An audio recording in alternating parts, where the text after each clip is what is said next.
گھر کے اندر قدم رکھتے ہی اس کے منہ کے زاویے بری طرح بگڑے تھے۔ چہرے پر جو خوشی تھی اب اندر کا منظر دیکھتے وہ سارے غصے اور نفرت میں بدلی تھی۔ اس کا حلق تک کڑوا ہوا تھا۔ وہ شرر باز نظروں سے اسے دیکھنے لگا جو بڑے حق سے اس کے بابا اور اس کی ماں کو گھیرے بیٹھی تھی۔ اس کے بابا کے ہاتھ میں اس کی پروگریس رپورٹ تھی اور اس کا چہرہ خوشی سے تمتما رہا تھا، جس سے صاف ظاہر ہو رہا تھا کہ وہ میدان مار کر آئی ہے۔ ویسے مہرین، تو نے تو واقعی کمال کر دیا یار۔ 98% رزلٹ، امیزنگ یار۔ تم جانتی ہو ہمارے پورے خاندان میں سے آج تک کسی کی اتنی پرسنٹیج نہیں آئی۔ چچا چچی کو شمروز سے امیدیں تھیں مگر وہ بیچاری بھی کبھی 70% سے اوپر نہیں جا سکا۔ تمہارے دماغ کی تو داد دینی پڑے گی، گاؤں میں رہتے ہوئے تم اتنا لائق فائق ہو۔ شمروز کی کزن نازیہ نے کھلے دل سے مہرین کی تعریف کرتے ہوئے کہا تو دروازے میں کھڑے شمروز کے کان تو 98 پر ہی جم گئے۔ کیا واقعی یہ پینڈو لڑکی اتنی پرسنٹیج لائی ہے؟ شمروز نے کہتے ساتھ سر تا پیر اس کا جائزہ لیا۔ گرے کلر کے سادہ لائنوں والے ایک جیسے شلوار قمیض میں ملبوس 7 ہم رنگ دوپٹہ سر پر اچھے سے جمائے، سرمئی آنکھیں جن میں بھر بھر کر سرما ڈالا گیا تھا، تیکھی ناک اور پتلے نازک لب اور اوپری لب کے بائیں طرف موجود کالا تل جو پوری آب و تاب سے چمک رہا تھا۔ اس کا رنگ روپ اور حسن کوئی پریوں جیسا نہ تھا اور نہ ہی اس پر کسی حور کا گمان ہوتا تھا۔ اس کے نقوش بھی عام سے تھے مگر نہ جانے وہ اس قدر لائق کیسے تھی۔ شمروز اس کا جائزہ لیتا دل ہی دل میں کڑ رہا تھا۔ جب خود پر کسی کی نظروں کی تپش محسوس کرتے اس نے نگاہ اٹھائی تھی۔ سامنے ہی کھڑا شمروز اسے گھور گھور کر دیکھ رہا تھا جیسے اسے کچا چبا جانے کا ارادہ رکھتا ہو۔ وہ فوراً سے گھبرا کر نظریں جھکا گئی۔ ویسے حماد، میں کیا سوچ رہی ہوں، بچی نے اتنی محنت کی ہے، اتنا اچھا رزلٹ لایا ہے، واقعی اس نے جو کیا وہ قابل ستائش ہے۔ مروہ ٹھیک کہہ رہی ہے، واقعی اس نے جو کیا ہے وہ آج تک ہمارے خاندان میں کوئی نہیں کر سکا۔ اس کارنامے پر اس کا انعام تو بنتا ہے۔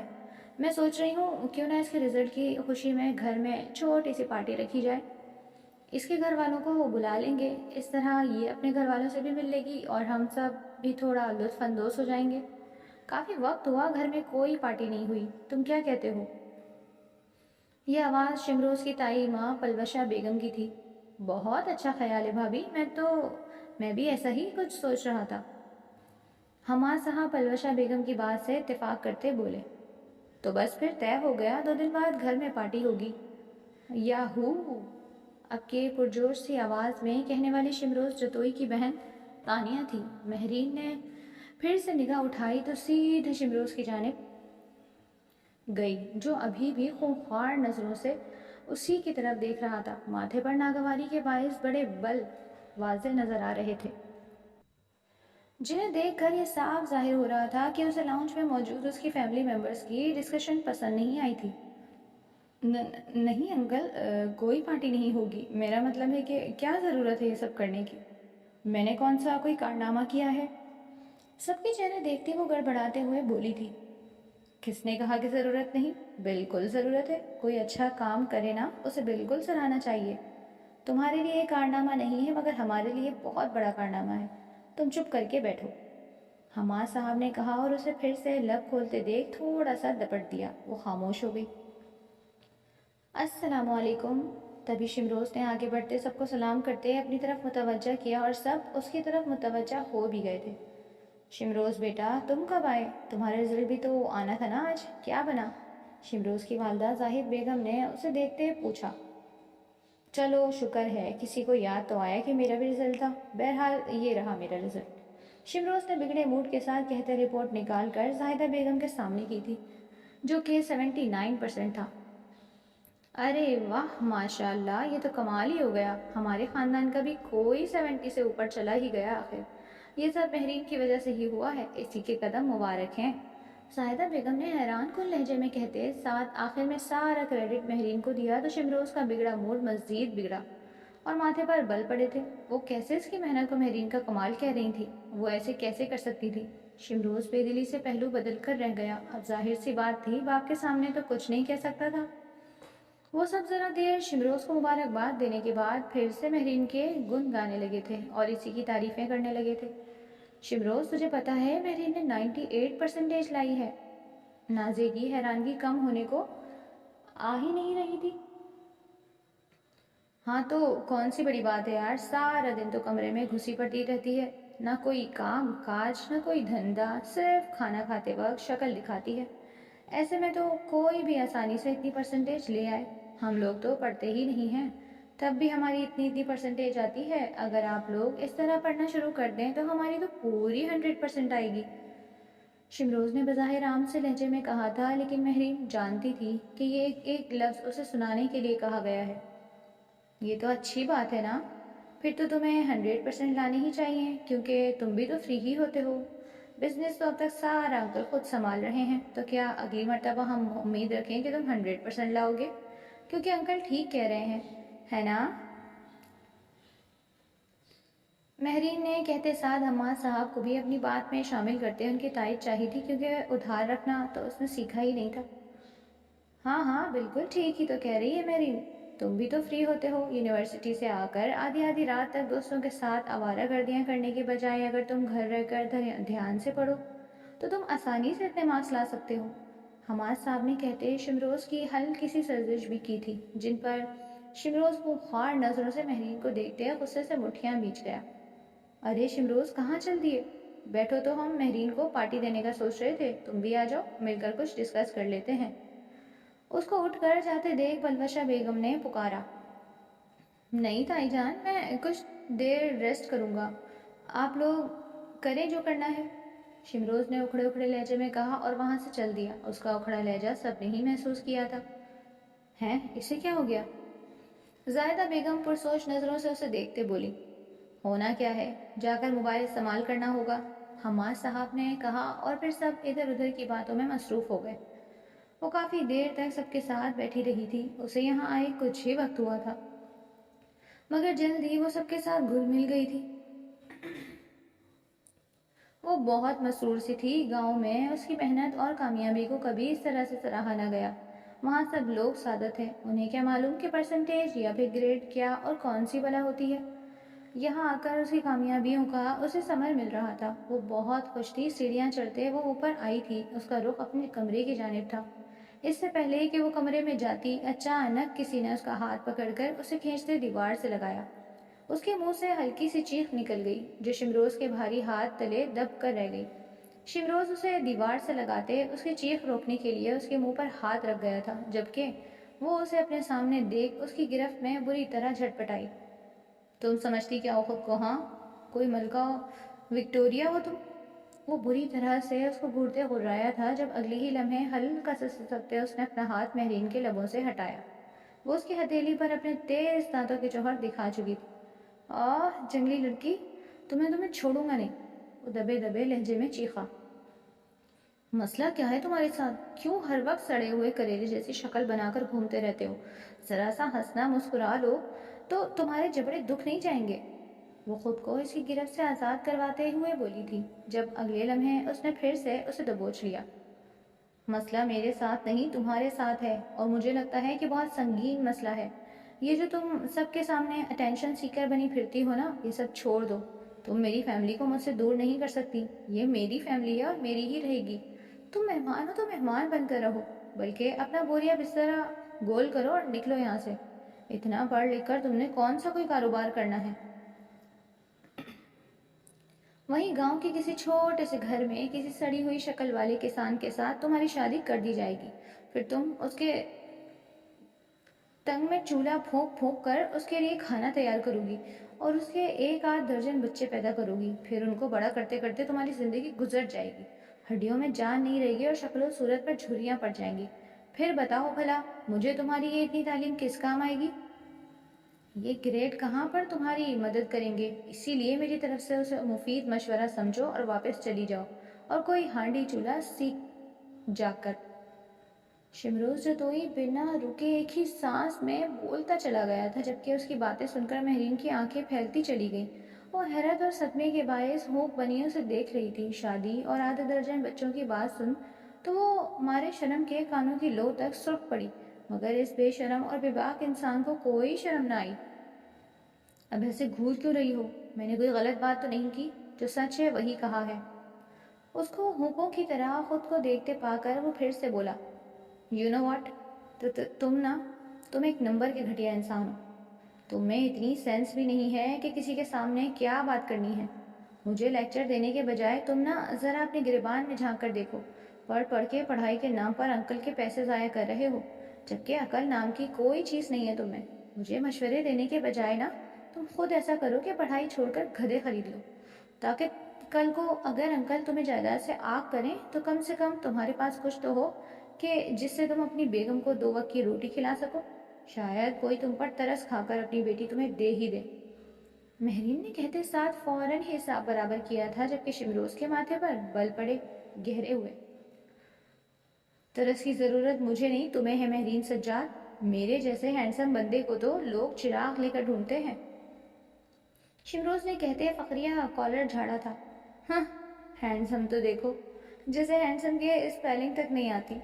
مہرین کا انداز سراسر تمسخر اڑانے والا تھا۔ جب وہ کسی قسم کا کوئی لحاظ نہیں رکھ رہا تو وہ کیوں اس کا لحاظ کرتی؟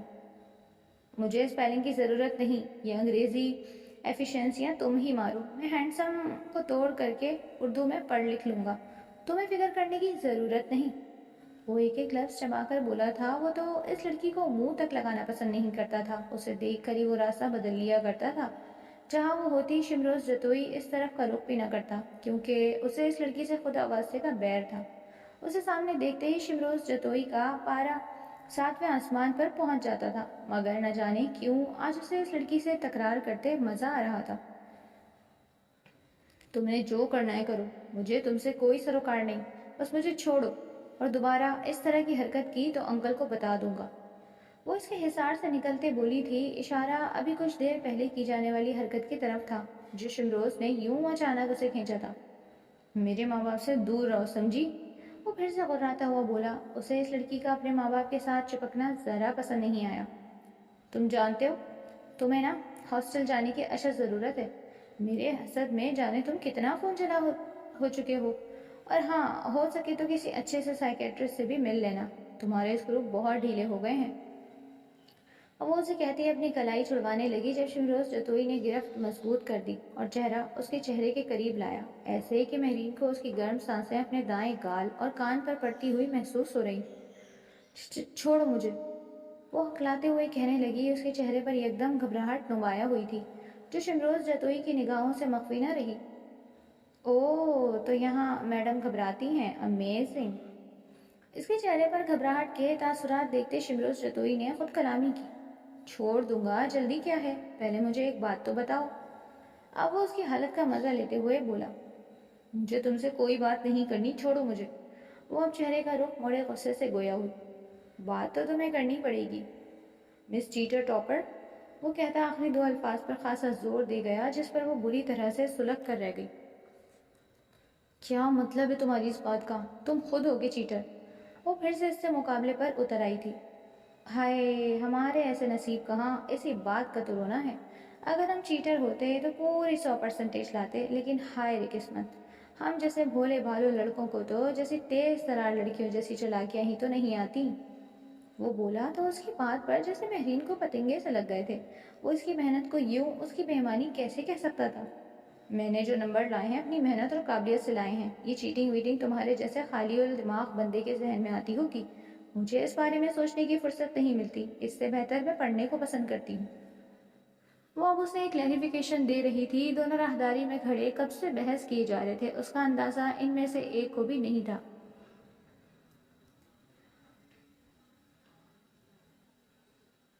میں پڑھنے کو پسند کرتی ہوں، میں پڑھنے کو پسند کرتی ہوں، یہ جملہ کہہ کر تم سب کو بیوقوف بنا سکتی ہو، مجھے نہیں۔ تمہیں شہر آئے جمعہ 8 دن ہوئے ہیں اور میں یہیں پر پلا بڑا۔ میں اچھے سے جانتا ہوں یہاں کیا ہوتا ہے کیا نہیں۔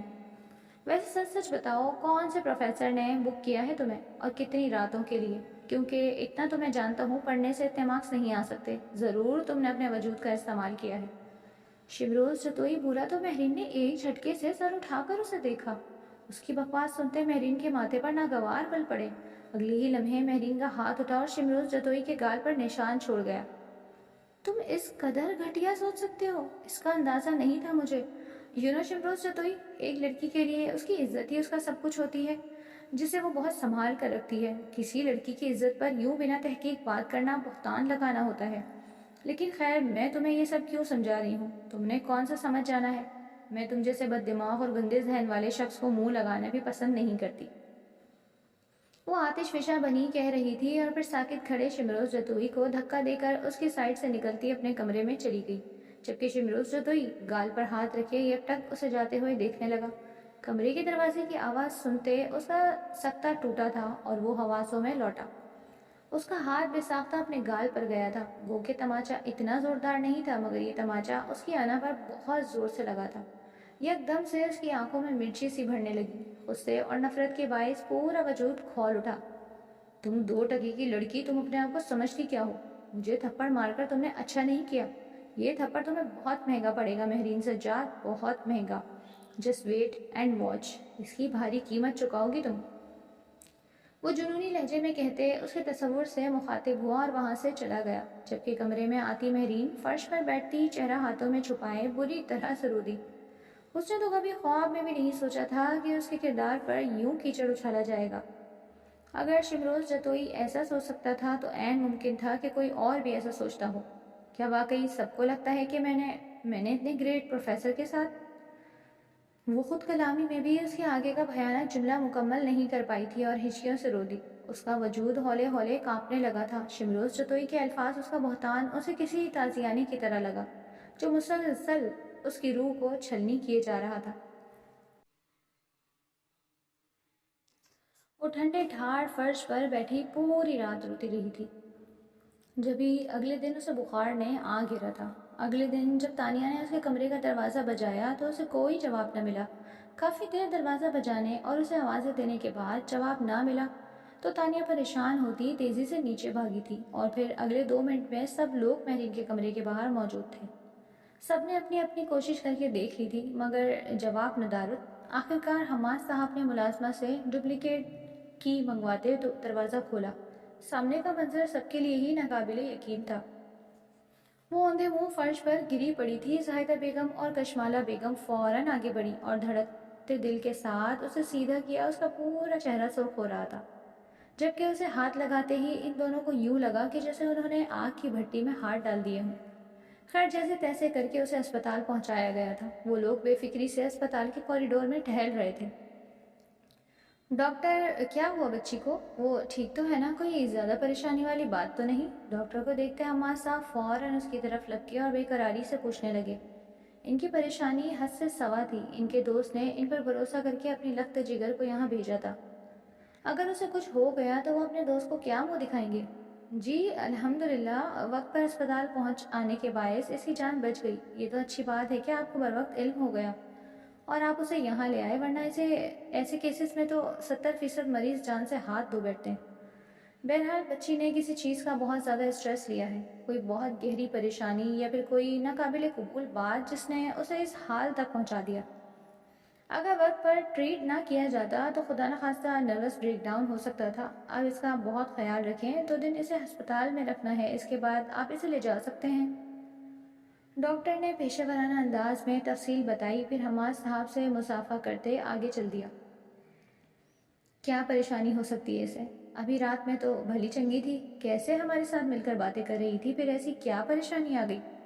زاہدہ بیگم پریشانی سے بولی۔ اب یہ تو پھر اس کے ہوش میں آنے کے بعد ہی معلوم ہوگا۔ یہ بتاؤ کہ اس کے باپ کو بلانا ہے یا نہیں؟ کشمالہ بیگم نے سنواریہ نظروں سے حماد صاحب کو دیکھتے ہوئے پوچھا۔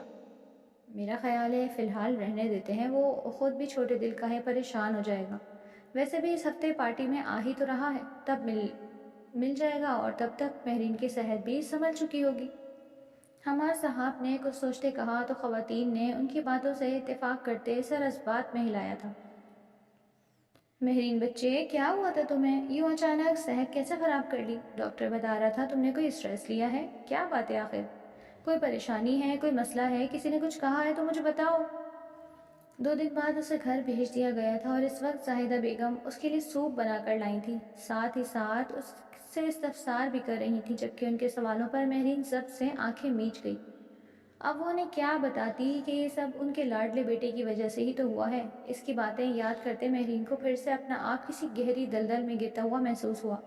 ان کا لاڈلا بیٹا اسے کوئی بکاؤ مال اور بازاری عورت سمجھ رہا تھا جو اپنے فائدے کے لیے اپنے حسن کا سودا کرتی ہے۔ مہرین کیا ہوا، کہاں کھو گئی؟ زائدہ بیگم نے اس کا شانہ ہلا کر پوچھا تو وہ خود کو سنبھالتے نفی میں سر ہلا گئی تھی۔ اس نے سب کے لاکھ پوچھنے پر بھی کسی کو کچھ نہیں بتایا۔ شمروز کہاں ہے؟ کہاں سے آ رہے ہو اس وقت؟ تمہیں معلوم بھی ہے بچی کی صحت کتنی خراب ہے، 2 گھڑی اس کے پاس بیٹھ کر اس کا حال پوچھ لو۔ شمروز کو سیڑھیاں چڑھتے دیکھ حماد صاحب نے پیچھے سے پکارا تو شمروز کے ماتھے پر بل پڑے۔ اوکے بابا، میں دیکھ لوں گا، میں جانتا ہوں اسے کچھ نہیں ہوا، یہ سب اس کے بہانے بازیاں ہیں۔ اٹینشن سیکر جو ہے، دوسروں کی توجہ کے لیے اوچھے ہتھ کنڈے استعمال کرتی رہتی ہے۔ شمروز نے پہلی بات بلند آواز میں جبکہ باقی سب دل میں کہا تھا اور پھر تیزی سے سیڑھیاں چڑھ گیا۔ حماد جتوئی اور سجاد احمد دونوں بچپن کے دوست تھے۔ ان کی دوستی 8ویں میں ہوئی تھی اور پھر گزرتے وقت کے ساتھ ساتھ یہ دوستی مضبوط ہوتے اب ایک تناور درخت بن چکی تھی۔ کالج تک دونوں ساتھ رہے تھے، پھر حماد جتوئی جو ایلیٹ کلاس سے تعلق رکھتے تھے ویزا لگواتے بیرون ملک منتقل ہو گئے، جبکہ سجاد احمد کا تعلق ایک متوسط طبقے سے تھا۔ وہ اپنے گاؤں میں ہی کھیتی باڑی اور زمینوں کی طرف متوجہ ہو گئے تھے۔ پھر کئی سالوں تک ان کی ملاقات تو نہ ہو سکی تھی، البتہ فون پر ایک دوسرے کے ساتھ روابط ضرور تھے۔ دونوں کو جب بھی موقع ملتا ایک ساتھ ایک دوسرے سے اپنی پرانی یادیں شیئر کرتے رہتے۔ حماد جتوئی کے 2 بچے شمروز جتوئی اور تانیہ حماد تھے، جبکہ سجاد احمد 4 بچوں کے باپ تھے جن میں سے 3 بیٹے اور ایک بیٹی تھی۔ سجاد احمد کی بیٹی مہرین سب سے بڑی تھی۔ اس کے بعد ان کے گھر کوئی اولاد نہ ہوئی۔ مہرین کی پیدائش کے 10 سال گزر جانے کے بعد پھر اللہ نے انہیں اپنی نعمت سے نوازا اور ان کے گھر یک کے بعد دیگرے 3 بیٹے ہوئے جنہوں نے ان کی زندگی کو 4 چاند لگا دیے تھے اور ان کی زندگی مکمل ہو گئی تھی۔ مہرین ذہین اور تیز ترار بچی تھی۔ سجاد احمد اپنی بچی کی اس قابلیت سے بخوبی واقف تھے، تبھی انہوں نے اس کا ہر قدم پر ساتھ دیا۔ مہرین نے بھی باپ کا سر کبھی جھکنے نہیں دیا، بلکہ انٹرمیڈیٹ میں پورے ضلع کو ٹاپ کر کے اپنے باپ کا سر مزید اونچا کر دیا تھا۔ وہ آگے بڑھنا چاہتی تھی، کچھ بننا چاہتی تھی، اپنے پیروں پر کھڑی ہونا چاہتی تھی، مگر مسئلہ یہ درپیش تھا کہ گاؤں میں کوئی یونیورسٹی نہیں تھی۔ کالج صرف انٹرمیڈیٹ تک ہی تھا۔ سجاد احمد کی مجبوری تھی کہ وہ زمینوں کو چھوڑ کر شہر منتقل نہیں ہو سکتے تھے اور نہ ہی یہاں رہ کر مہرین روزانہ شہر آ جا سکتی تھی۔ انہوں نے ایک روز اپنی اس پریشانی کا ذکر حماد صاحب سے کیا تو حماد صاحب جو کہ واپس پاکستان سیٹلڈ ہو چکے تھے فوراً بولے، ارے سجاد، اگر تمہاری بیٹی میں واقعی اتنی قابلیت ہے تو تم اسے گھر بٹھا کر اس کے ساتھ زیادتی کرو گے یار، تمہیں اسے موقع دینا چاہیے۔ حماد جتوئی نے رسان سے سمجھایا، میں تو موقع دینا چاہتا ہوں حماد، لیکن کیا کروں کچھ سمجھ نہیں آ رہا۔ جیسے ملک کے حالات ہیں، جوان بچی کو ہاسٹل میں بھی نہیں چھوڑ سکتا، تم سارا ماحول جانتے ہو، تم سے کچھ چھپا ہوا نہیں ہے۔ سجاد احمد پریشانی سے ماتھا مسلتے ہوئے بولے تھے۔ وہ جب مہرین کی اداس صورت دیکھ رہے تھے تب تک ان کے دل میں ہوک سے اٹھ رہے تھے۔ انہیں ہر حال میں اپنی بیٹی کو اس کا جائز حق دینا تھا اور تعلیم حاصل کرنا اس کا جائز حق ہی تو تھا۔ سجاد، میں تمہاری ساری باتوں سے اتفاق کرتا ہوں، مگر یوں لوگوں اور زمانے کے ڈر سے تو ہم بچیوں کو گھر نہیں بٹھا سکتے نا۔ میرے پاس اس کا ایک حل ہے، اگر تمہیں برا نہ لگے تو تم مجھ پر بھروسہ کر سکتے ہو۔ حماد جتوئی نہیں کہتے کچھ توقف کرتے کہا تو سجاد احمد کے چہرے پر مزید اضطراب پھیلا۔ تبھی حماد جتوئی پھر سے کہنے لگے، تم بھابھی اور بچوں کو لے کر میرے گھر آؤ، ساتھ میں کھانا کھائیں گے، اسی بہانے تم میرے گھر کا ماحول بھی دیکھ لینا، اور پھر اگر دل مانا تو بے شک مہرین کو میرے گھر چھوڑ دینا، یہاں یونیورسٹی قریب میں ہی ہے، چند سالوں کی بات ہی تو ہے، بچی پڑھ لکھ جائے گی۔ حماد جتوئی نے کہا اور پھر ان کے اصرار پر اگلے روز وہ سب ان کے گھر دعوت پر مدعو تھے۔ ان کا شاندار استقبال کیا گیا، سب کچھ بہت اچھا تھا۔ پھر فیصلہ ہو گیا تھا اور مہرین پڑھنے کے لیے شہر حماد جتوئی کے گھر رہنے لگی۔ حماد جتوئی نے اس کا ایڈمیشن اسی یونیورسٹی میں کروایا تھا جس میں ان کا اپنا بیٹا شمروز جتوئی پڑھتا تھا۔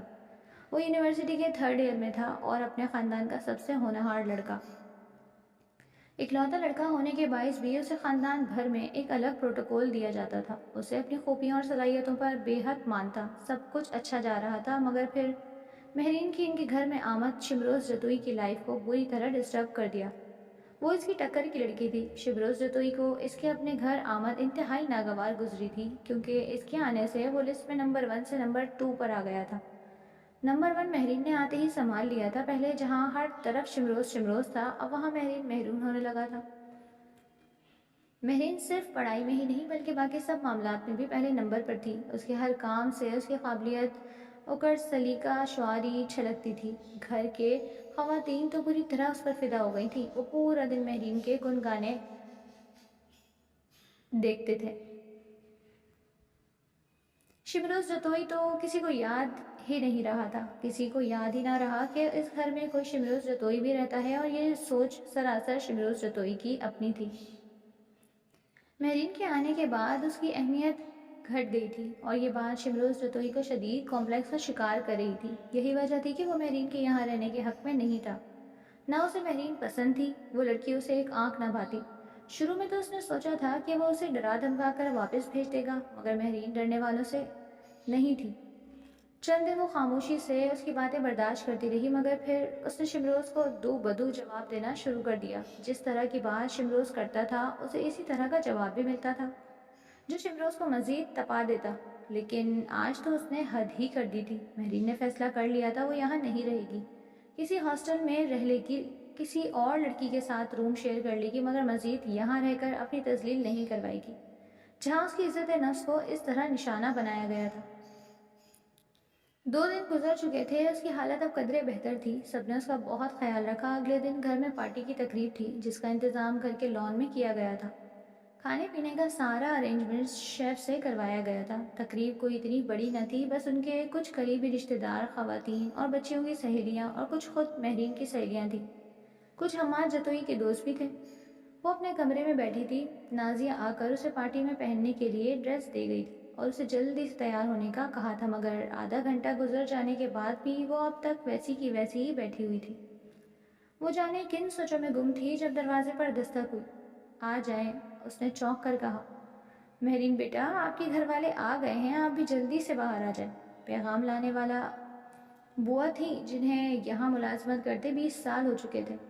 شکریہ بوا، آپ جائیں، میں کچھ دیر میں آتی ہوں، اس نے بوا سے کہا تو بوا اس بات میں سر ہلاتے پلٹ گئیں، جبکہ وہ بھی ایک گہری سانس خارج کرتے اٹھ کھڑی ہوئی، اپنا لباس لیا اور واش روم چلی گئی۔ کچھ دیر بعد جب وہ واش روم سے نکلی تو اس پر الگ ہی روپ آیا تھا۔ پیروں کو چھوتا نیوی بلو کلر کا لانگ باربی فراک، جو نیٹ اور شیفون پر بنایا گیا تھا اور اس پر سفید باریک کرسٹل اسٹونز کا کام کیا گیا تھا۔ وہ اس حلیے میں بھی بے انتہا حسین لگ رہی تھی۔ بالوں کو جوڑے میں باندھتی وہ کمرے سے نکلنے لگی تھی جب نازیہ کمرے میں آ گئی۔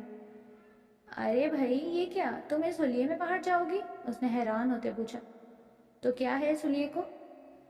مہرین نے کہتے ساتھ آئینہ دیکھا۔ اچھی بنی تو لگ رہی تھی وہ۔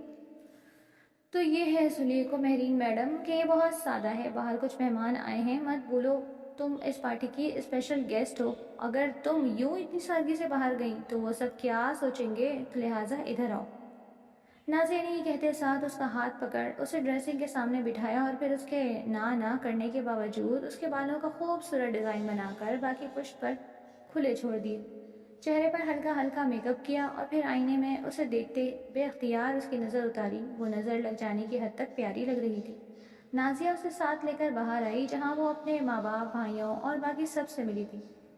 سب اسے بہت مبارکباد دے رہے تھے، سب نے اس کی بہت تعریف کی تھی۔ مہرین بھی باہر آ کر سب سے گھل مل گئی تھی۔ اس کا اسٹریس تقریباً دور ہو چکا تھا، کیونکہ ابھی تک اس کا سامنا شمروز سے نہ ہوا تھا، اور وہ دل ہی دل میں مسلسل یہی دعا کرتی رہی کہ اللہ کرے وہ پارٹی میں نہ آئے، اور ایسا ہی ہوا۔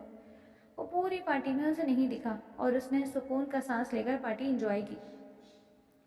زاہدہ بیگم اور کشمالہ بیگم نے گیسٹ روم ریڈی کروا لیا تھا۔ حماد جتوئی نے سجاد احمد کی لاکھ کوشش کے باوجود انہیں رات میں واپس نہ جانے دیا، کیونکہ رات بہت ہو چکی تھی، مجبوراً انہیں رکنا ہی پڑا۔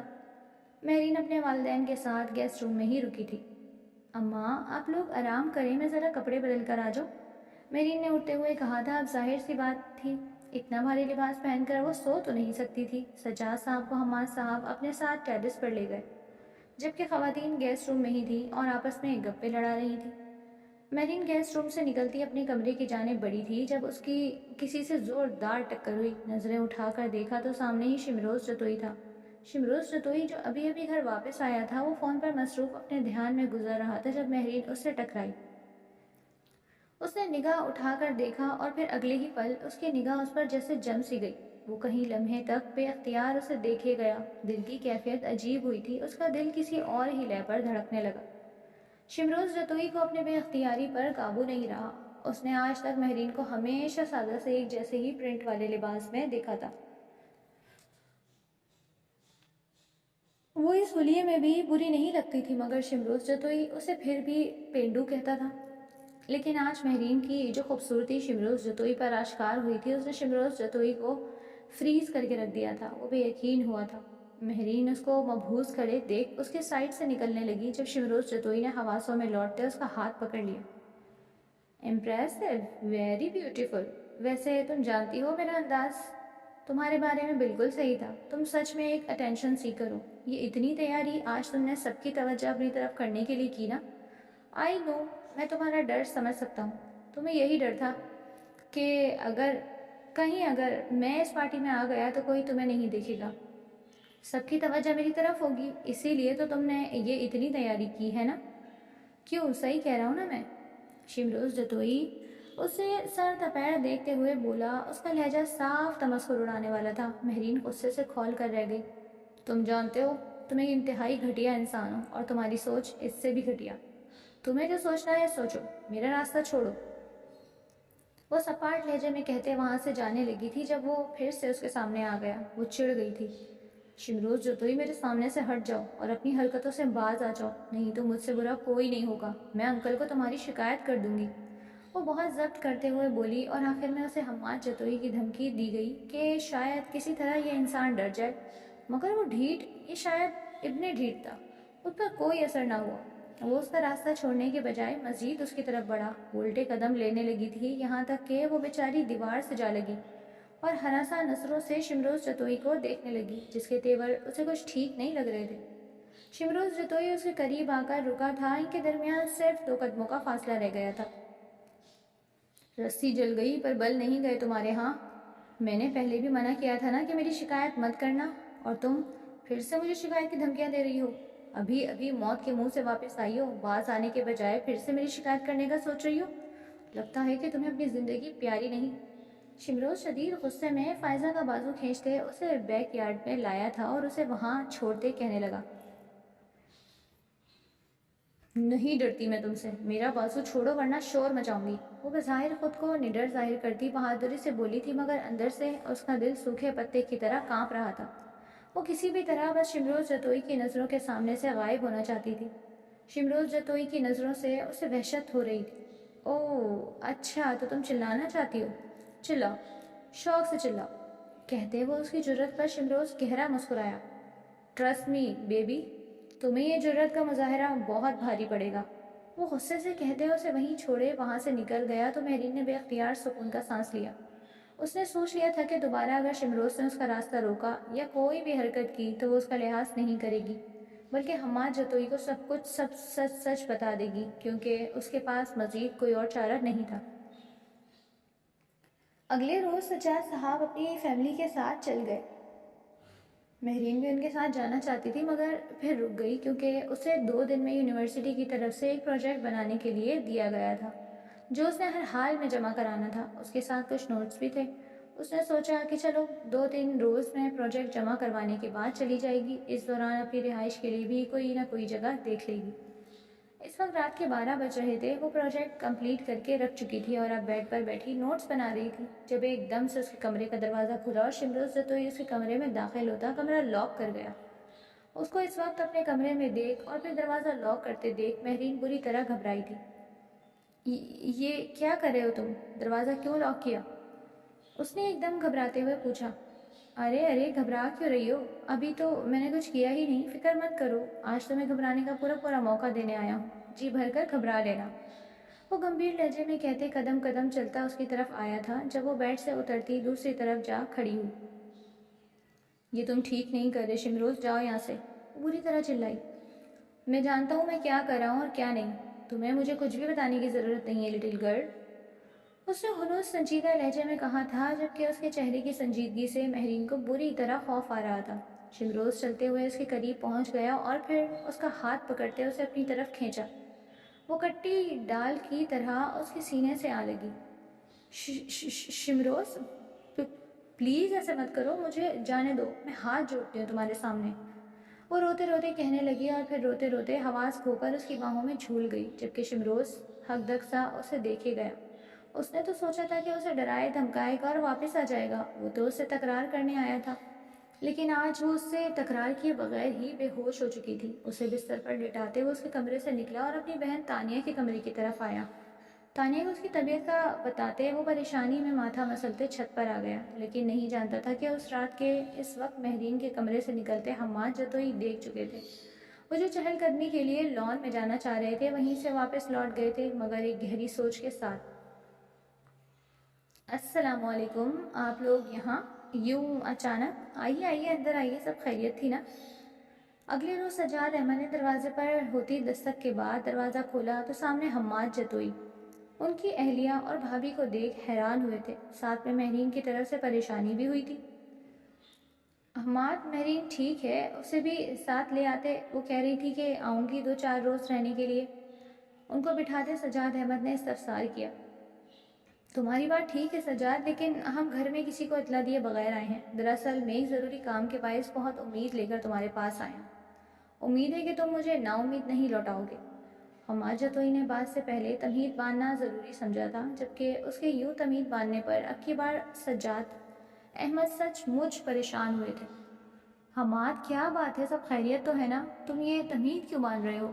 سجاد احمد نے پوچھا۔ سجاد، کول ڈاؤن یار، بیٹھو یہاں۔ پریشانی کی کوئی بات نہیں ہے، بلکہ خوشی کی بات ہے، بلکہ تم اس خوشی کو مزید دوبالا کر سکتے ہو۔ دراصل میں یہاں مہرین بیٹی کے رشتے کے لیے آیا ہوں۔ میں چاہتا ہوں کہ ہم اپنی اس دوستی کو مضبوط رشتہ داری میں بدل دیں۔ حماد جتوئی نے کہا تو سجاد احمد اور ان کی بیگم بے یقینی سے ان کی طرف دیکھنے لگے، اور پھر کافی دیر کی یقین بے یقینی کی تکرار اور بحث کے بعد آخر کار انہوں نے اس رشتے کو قبول کر لیا۔ واپس آ کر حماد جتوئی نے جب شمروز سے بات کی تو ایک لمحے کے لیے تو شمروز کے ماتھے پر بل پڑے، پر اگلے ہی لمحے اس نے چہرے کے تاثرات نارمل کرتے انتہائی فرمانبرداری سے حماد جتوئی کے فیصلے پر سر جھکاتے ان کو اپنی رضامندی دے دی تھی۔ شمروز جتوئی یہ سب ایڈونچر کے لیے کرنا چاہتا تھا، اس کے نزدیک شادی بیاہ شاید کسی گڈے گڑیا کا کھیل تھا۔ اس نے یہ سوچ کر شادی کے لیے حامی بھری تھی کہ یوں وہ اس پینڈو لڑکی کو اپنی ملکیت میں رکھ کر اچھی طرح سبق سکھائے گا اور اس سے اس تھپڑ کا بدلہ لے گا جس کی گونج روزانہ اس کے کانوں میں گونجتی تھی، مگر وہ نہیں جانتا تھا کہ تقدیر اس کے لیے کیا فیصلہ کر بیٹھی ہے۔ جب مہرین سے پوچھا گیا تو مہرین فوراً ہی انکار کر گئی۔ وہ سمجھ گئی تھی کہ شمروز جتوئی کی کوئی چال ہے، مگر سجاد احمد نے اس سے کہا کہ وہ اقرار کر چکے ہیں اور کسی صورت اپنے دوست کو انکار نہیں کریں گے، لہٰذا اسے راضی ہونا ہی پڑا۔ یوں کچھ سجاد صاحب اور کچھ اپنی ماں کے مجبور کرنے پر مہرین رضامند ہو گئی تھی، کیونکہ وہ دونوں اسے ایک بہترین مستقبل دینا چاہتے تھے، اور وہ جانتے تھے کہ حماد جتوئی کے پاس اتنا پیسہ تھا کہ اگر اس کے ساتھ مسئلے میں بیٹھ کر کھائیں تو کم نہیں ہوگا۔ بس یہی وجہ تھی جو وہ مہرین کے انکار کو خاطر میں نہ لائے۔ یوں 1 مہینے بعد مہرین عروسی جوڑا پہنے شمروز کے کمرے میں اس کے بستر پر موجود تھی۔ اس کی ہتھیلیاں پسینے سے بھیگ رہی تھیں۔ اسے جب معلوم ہوا کہ شمروز نے حماد جتوئی کے صرف ایک بار پوچھنے پر رضامندی دے دی تو وہ بہت حیران ہوئی۔ اس کا شک مزید گہرا ہوا تھا کہ شمروز واقعی کوئی نہ کوئی چال چل رہا ہے۔ وہ بری طرح گھبرا رہی تھی۔ اس کی نگاہ دیوار کی گھڑی پر پڑی وقت دکھا تو 12 سے اوپر ہو رہے تھے۔ جانے اس کے دل میں کیا سمائی کہ وہ فوراً بیڈ سے اٹھی اور دونوں ہاتھوں سے اپنا لہنگا سنبھالتے دروازے کی جانب گئی۔ ارادہ شمروز کے کمرے میں آنے سے پہلے کمرے سے نکل جانے کا تھا، مگر جو ہی دروازہ کھولا اسی وقت اندر داخل ہوتے شمروز جتوئی سے بری طرح سے تصادم ہوا۔ وہ گرنے ہی والی تھی کہ جبھی وہ اس کی کمر میں ہاتھ ڈالتے اسے گرنے سے روک گیا، جبکہ اس کے مردانہ ہاتھ کا لمس اپنی کمر پر محسوس کرتے وہ جی جان سے کانپ اٹھی۔ شمروز جو فون پر مصروف تھا ایک لمحے میں کال کاٹتے فون صوفے پر اچھالا اور باہوں میں موجود اس مومی گڑیا کو دیکھنے لگا جو اس وقت پریوں حوروں سب کو مات دے رہی تھی۔ شمروز جتوئی یکٹک اسے دیکھے گیا، ڈھونڈنے پر بھی اسے وہ الفاظ نہیں مل رہے تھے جن سے وہ اس پری پیکر کی تعریف کر پاتا۔ وہ جو سوچ کر آیا تھا کہ آج کی رات اس کی زندگی کی بھیانک رات بنا دے گا، اس کے ساتھ بے انتہا برا سلوک کرے گا، اب اسے اس روپ میں دیکھ اس کے سارے ارادے چکنا چور ہوئے۔ مہرین کا یہ روپ اسے بری طرح سے گھائل کرتا اپنے اسیر کر گیا۔ وہ وہیں سے جھکا اور اس کے ماتھے پر اپنے لب رکھ دیے۔ اس کے گرم ہونٹوں کا لمس اور بوجھل سانسیں چہرے پر پڑتی محسوس کر کے مہرین نے پٹ سے اپنی آنکھیں کھولی تھیں، اور اگلے ہی لمحے اس کی آنکھیں پوری کی پوری کھل گئیں جب شمروز نے جھک کر اسے باہوں میں اٹھایا اور اپنے قدم بیڈ کی جانب بڑھائے۔ شمروز؟ کانپتے لبوں سے سرگوشی نکلی تھی جو بلند ہونے سے پہلے ہی شمروز کے لبوں تلے دم توڑ گئی۔ وہ کمرے کی لائٹ آف کرتے اس پر سایہ فگن ہوا تھا، جبکہ مہرین حیرت اور بے یقینی سے اسے اپنا آپ سونپ گئی۔ تقدیر کے فیصلے ہماری سوچ سے کہیں بڑھ کر ہوتے ہیں۔ ہم چاہے لاکھ جو کچھ بھی سوچ لیں، ہوتا وہی ہے جو تقدیر چاہتی ہے۔